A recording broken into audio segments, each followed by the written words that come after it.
he left the company and then went on to TNA, and then that was that for a good amount of time. What did you guys later crossed paths in TNA? How did you overall feel about what was your impression of Kurt in TNA at the time and stuff like that? He seemed to be pretty much a big primary focus for the promotion during that. Yeah, so he was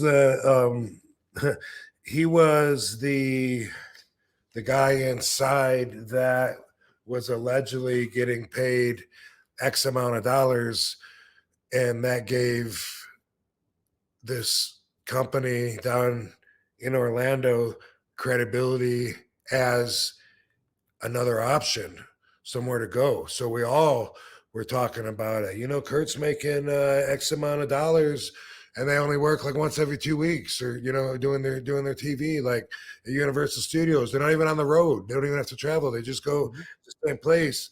And like, what? And so like everybody started talking about considering that an option. And when I talked to you, there was like, oh my God, when my contract runs up, I think I might talk to TNA. Like all of us were thinking that all of a sudden it's a viable option. And then when I went there, and they contacted me, and when I first did my money's talk with the guy that I had to negotiate with, and we're talking about this certain number, I was like, dude, come on, man. Everyone knows Kurt makes X amount of dollars. He was like, no, he doesn't. He goes, I can promise you and swear to you, like right now, like I know what he makes. He doesn't make that much. And I was like, are you serious? like everybody went by this number. You're like, come on, you're fucking with me. Yeah, which he could have been, who knows? But either way, it was just funny how something is considered fact, and then all of a sudden it's not. So he set a pretty good precedent for TNA, because it was like, okay, this is another outlet for big stars to kind of go to. Not only that, then it kind of gives you a leverage you almost kind of move to kind of utilize in a lot of ways. So that's pretty cool. Yeah. Mm-hmm. Yeah. How about that?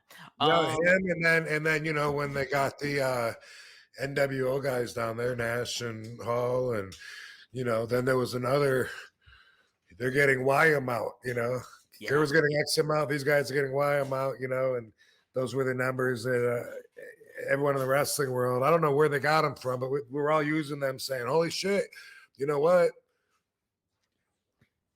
When my contract's up at WWE, man, I'm gonna talk to them, man. That sounds fucking like Kurt's got a great down there. The Nash has a great, and it was a good deal anyway. When I went down there and shit, that was, people always ask about comparing the different the three different groups.